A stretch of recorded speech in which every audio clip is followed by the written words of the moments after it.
Добрый день, я Слепцов Вадим, ученик 10 класса Ликакерской средней общеобразовательной школы имени Гаврила Георгиевича Сафронова, село Ликакер, Среднеколымский ВУЗ. Тема моего доклада — разработка игры под Android для пропаганды русской литературы. Руководитель Накурова Саина Егоровна, учитель русского языка и литературы.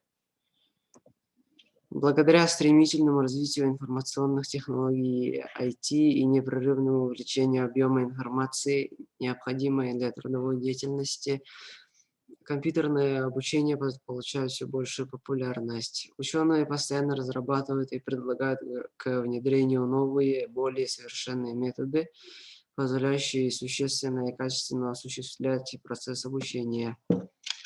Компьютерные игры появились во второй половине 20 века. В дальнейшем эта отрасль информационной технологии постоянно развивалась и сейчас превратилась в самостоятельную индустрию. Актуальность работы. Использование ИКТ на уроках значительно повышает не только эффективность обучения, но и мотивацию учащихся к изучению предметов, развивает их творческую активность. Цель работы. Разработка игры под Android для пропаганды русской литературы. Задачи. Изучить язык программирования конструктора. Второе. Показать значимость разработки игры под Android на конструкторе. Третье. Изучить разработку игры под Android на конструкторе. Четвертое. Написать игру, при помощи которой можно было бы заинтересовать учеников в русской литературе. Гипотеза. Если мы создадим игру на конструкторе, при помощи которой можно подготовиться к ЕГЭ и проверить свои знания, то у нас получится заинтересовать учеников к урокам русской литературы. Вы можете сейчас видеть скриншоты самого сайта конструктора. Классификация компьютерных игр по их типу. Первое. 4 фото, 1 слово. Это один из самых популярных видов игр. Игроку нужно угадать правильное слово, которое описывает 4 показанные картинки. Второе. Угадай картинку.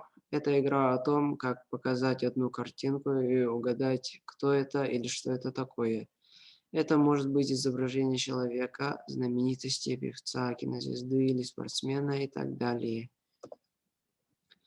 Третье. Плитки. В этой игре вы покрываете картинку плиткой, чтобы она могла была видна только ее небольшая часть.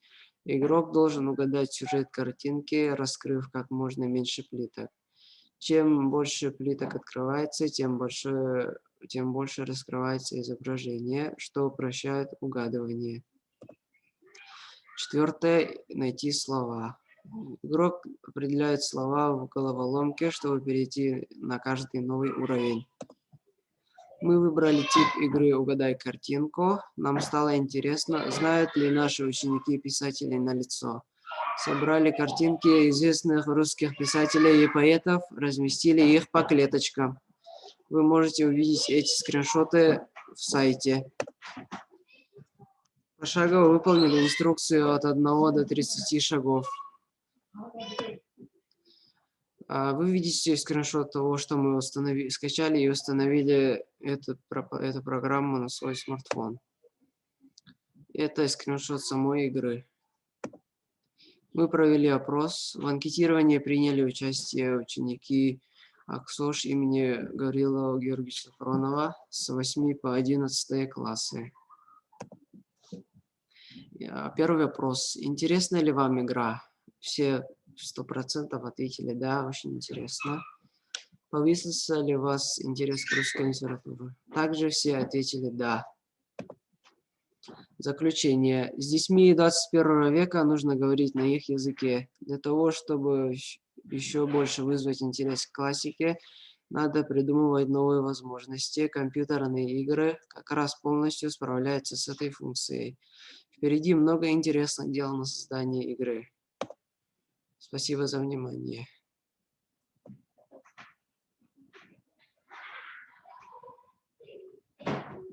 Вот.